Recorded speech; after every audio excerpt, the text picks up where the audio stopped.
सत्संगत जी, प्यार से बोलना जी, धन निरंकार जी। आशा करती हूँ आप सभी संत महापुरुष माता जी की कृपा से बहुत अच्छे होंगे। आप सभी का एक बार फिर से स्वागत है आपके अपने ही चैनल पर। आज का विषय है ऐसा नालायक बेटा सबको मिले सत्संगत जी। तो चलिए सुनते हैं आज की ये साखी। सत्संगत जी, रात के घनघोर अंधेरे के साथ तेज कड़कती बिजली की आवाज को साफ सुना जा सकता था। शरद रात और बारिश का मिलन किसी की रगों में डर के खून को जमा देने को आतुर थी। देर रात अचानक ही पिताजी की तबीयत बिगड़ गई और इसकी भनक माँ को लग गई, लेकिन वह किसी को आवाज नहीं देना चाहती थी।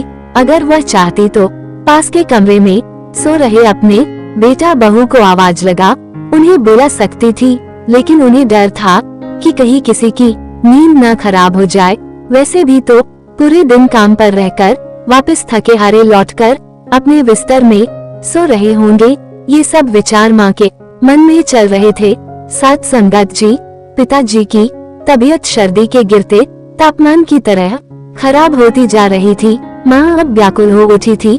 वह अब आवाज लगाकर किसी को बुलाना चाहती थी, साथ ही बराबर अपने पति के सर को अपनी साड़ी के पल्लू से पोंछ रही थी। माँ ने पिताजी के सर को पोंछते हुए खिड़की से आसमान की तरफ देखा। बाहर शरद हवाओं के साथ तेज बिजली कड़क रही थी। निगाह घुमाई तो सामने उनका नालायक बेटा उनके सामने खड़ा था, जो शायद अपने पिताजी की आहट पर जाग गया था। सत्संगत जी, माँ ने जल्दी से उसको ड्राइवर बुलाने के लिए कहा, लेकिन उसने सोचा कि अब इतनी रात इतनी शर्द में जल्दी से ड्राइवर कहाँ से आ पाएगा। इतना सोचते हुए उसने सहजता के साथ अपने मजबूत कंधों पर पिताजी को उठने में सहारा दिया और अपने कंधों के सहारे पिताजी को कार में बिठाया। अब पिताजी आराम से कार में बैठ चुके थे। बेटे ने बिना वक्त गंवाए गाड़ी को तेजी के साथ हॉस्पिटल की तरफ मोड़ दिया। हवाएं बहुत तेज थी। शरद रात में पड़ी ओश कार के शीशे पर साफ देखी जा सकती है। पिताजी दर्द से कराह रहे थे, साथ ही उसे डांट भी रहे थे। धीरे चला नालायक, एक काम जो इससे ठीक से हो जाए। सत्संगत जी, नालायक बेटा जल्दी से गाड़ी चलाकर किसी तरह हॉस्पिटल पहुंचना चाहता था। उसने अपने पिताजी से कहा, आप ज्यादा बातें ना करें बाबूजी, बस तेज सांसें लेते रहिए, हम हॉस्पिटल पहुंचने वाले हैं। सत्संगत जी, कुछ ही देर में बेटा तेज रफ्तार के साथ हॉस्पिटल की दहलीज में दाखिल हो जाता है। बाबूजी की तबीयत बिगड़ चुकी थी। वो जल्दी से उन्हें गाड़ी से उतरने में मदद करता है। तब तक गाड़ी के पास हॉस्पिटल का स्ट्रेचर आ जाता है। डॉक्टर की निगरानी में अब बाबूजी हॉस्पिटल के अंदर थे। बेटे ने एक तेज सांस ली और खुले आसमान की तरफ देखा, मानो वो जल्दी पहुंचने पर ऊपर वाले का शुक्रिया करना चाहता हो। सत्संगत जी, बेटे के मन में बड़ी बेचैनी हो रही थी। वो तेज कदमों के साथ अस्पताल के बरामदे में चहलकदमी करने लगा। बार बार होंठों को मसल अपने मुंह पर रख लेता, मानो उसकी होंठों की गर्माहट से सर्दी रुक जाएगी। बचपन से आज तक उसने अपने लिए सिर्फ एक शब्द ही सुना था, बाबूजी के मुंह से नालायक। उसने भी कहीं न कहीं अपने मन में ये स्वीकार कर लिया था कि उसका नाम ही शायद नालायक है। तभी तो सभी लोग उससे स्कूल के समय से ही कहते थे कि देखो नालायक फिर से फेल हो गया, इसकी करामात देख, कोई इसको चपरासी भी न रखे, कोई पागल ही इसके साथ शादी करेगी, कोई मूर्ख ही अपनी बेटी का हाथ इसके होंठों में दे, क्योंकि वह नालायक था। सत्संगत जी, समय बीतता गया, बड़ा हो गया, लेकिन शब्दों के बाण बंद नहीं हुए। एक समय पर शादी हो गई, लेकिन सभी यही कहते, इस बेचारी के भाग्य फूट गए, जो इस है नालायक के पल्ले पड़ गई। जीवन में अगर कोई था जिसने उसके सही नाम से पुकारा, वह माँ थी, जिसने उसके असल नाम को जीवित रखा हुआ था, वरना मोहल्ले वालों से लेकर दुनिया की नजर में उसका नाम नालायक ही पड़ गया था। पर आज अगर बाबूजी को कुछ हो गया तो शायद माँ भी। इतना सोचते ही आंख भर आई। सत्संगत जी, टहलते हुए उसकी निगाह पास बने मंदिर पर पड़ी। वहां जाकर प्रार्थना में डूब गया। प्रार्थना में शक्ति थी। यह समस्या मामूली। डॉक्टरों ने सुबह सुबह ही बाबूजी को घर जाने की अनुमति दे दी। बाबूजी अब ठीक हो चुके थे। माँ के चेहरे पर हल्की सी आती मुस्कुराहट को साफ देखा जा सकता था। हॉस्पिटल से छुट्टी होने के बाद वापस घर आने का समय हो गया था। कुछ ही देर में वो घर के बाहर मौजूद था। बाबूजी को फिर गाड़ी से उतरने में सहारा दिया और कमरे तक अभी छोड़ा ही था कि बाबूजी एक बार फिर चीखे, छोड़ नालायक, तुझे तो लगा होगा कि बुरा अब लौटेगा ही नहीं। सत संगत जी। उसने एक निगाह बाबूजी की तरफ देखा और उदास मन से कमरे से बाहर आ गया। लेकिन माँ से अब रहा नहीं गया। इतना सब तो करता है, बावजूद इसके आपके लिए वो नालायक ही है। राजेश और विशाल अभी तक टांगे फैलाकर सो रहे हैं। उन्हें तो अंदाजा भी नहीं होगा कि रात को क्या हुआ होगा। बहुओं ने भी जहमती नहीं उठाई कि उन्हें एक बार बाबूजी की तबीयत के बारे में बता दे। यह एक आहट पाकर आ गया और किसी को भी परेशान नहीं किया। ते समय पर हॉस्पिटल ले गया, लेकिन फिर भी नालायक, भगवान न करे कल को कुछ अनहोनी हो जाती तो। और आप है कि उम्र से शर्मिंदा करने और डांटने का एक भी मौका नहीं छोड़ते। सत संगत जी।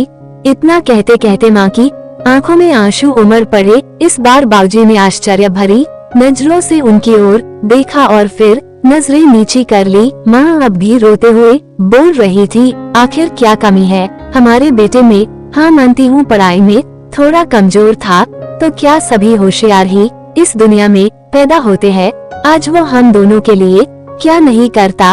अपना परिवार, हम दोनों की देखभाल, घर मकान, पुश्तैनी कारोबार, रिश्तेदार और रिश्तेदारी, सब कुछ तो बखूबी संभाल रहा है। और बाकी दोनों बेटे जिन्हें आप लायक समझते हैं, वो अपनी बीबी बच्चों के अलावा ज्यादा से ज्यादा अपनी ससुराल का ख्याल रखते हैं। कभी आपसे या मुझसे पूछा कि बाबूजी की तबीयत कैसी है? और आप है कि इसको नालायक ही बोलते हैं। सत संगत जी। बाबूजी अब भी खामोशी के साथ माँ की बात सुन रहे थे। तभी माँ को रोते देख बाबूजी ने अपने लड़खड़ाते होंठों से माँ के आंसू पोंछते हुए कहा, निर्मला, तुम भी मेरी भावनाओं को नहीं समझ पाए। तुमने सिर्फ मेरे शब्दों को पकड़ा, उनमें छिपा अपनापन नहीं। तुम्हें क्या लगता है इतना सब कुछ हो जाने के बावजूद क्या मेरा मन उसको बेटा कहकर गले लगाने को नहीं करता है? मेरा दिल पत्थर का नहीं है। अगर सच कहूँ तो मुझे डर लगता है कि कहीं यह भी उन दोनों बेटों की तरह लायक न बन जाए, और इसीलिए अपने जीते जी इसको मैं कभी इसकी पूर्णता का एहसास नहीं होने दूंगा। सत संगत जी। बाबूजी की बातें सुन माँ चौंक गई। ये क्या कह रहे हैं आप? हाँ निर्मला, ठीक ही तो कह रहा हूँ। अब यही सच है। अब चाहे तो तुम इसे मेरा स्वार्थ कह सकती हो, लेकिन मैं इसको बगल में लेटे लायक बेटों की तरह बनता हुआ नहीं देख सकता हूँ। सत संगत जी। इतना कहते ही बाबूजी ने अपने होंठों को जोड़ते हुए माँ की तरफ कर दिए, जिसे झट से निर्मला ने अपनी हथेली में भर लिया। अरे ये क्या कर रहे हैं आप? मुझे क्यों पाप का भागी बना रहे हैं? मेरी ही गलती है जो मैंने इतने सालों में आपके मन को नहीं पहचाना और हमेशा उसे ताना समझा। दरवाजे के कोने से सक्कर नालायक बेटा माँ बाबूजी की बातों को सुन सुनकर आंसुओं में तरबतर हुए जा रहा था। उसका मन कर रहा था कि दौड़कर बाबूजी के गले से लग जाए, पर ऐसा करते ही उसके बाबूजी को सब पता लग जाता। सत संगत जी। इतना सोचते ही उसने अपने कमरे की तरफ कदम बढ़ा दिए। अभी कमरे तक पहुंचा भी नहीं था कि एक जोरदार आवाज आई, अरे नालायक, वो दवाइयाँ कहाँ रख दी? गाड़ी में ही भूल गया क्या? कितना भी कर लो, इस लड़के के साथ एक काम इससे ठीक से नहीं होता। दिन भर नालायकों की तरह मटरगश्ती करवा लो। नालायक झटपट आंसू पोंछते हुए गाड़ी से दवाइयाँ निकालकर बाबूजी के कमरे की तरफ दौड़ गया। सत संगत जी। इस दुनिया में अगर कोई है जो आपको बिना शर्त के प्यार कर सकते हैं, तो वो है आपके माता पिता। उनके लिए आप कितना भी करो वो कम है। हमारे माँ बाप ही है जिन्होंने हमें जीवन दिया, हमें बड़ा किया और इस लायक बनाया कि आज हम दुनिया के साथ कंधे से कंधा मिलाकर खड़े हैं। अपने माता पिता का हमेशा आदर करे और समय समय पर उन्हें प्यार जताते रहे। सत संगत जी। अगर आप सभी को आज की साखी अच्छी लगी हो तो वीडियो को लाइक शेयर जरूर कीजिएगा। साथ ही चैनल पर पहली बार आए हैं तो सब्सक्राइब करना ना भूले। आप सभी से फिर मुलाकात होगी नई साखी और विचारों के साथ। तब तक के लिए खुश रहिए, सेवा सिमरन सत्संग करते रहिए, माता जी के चरणों से जुड़े रहिए।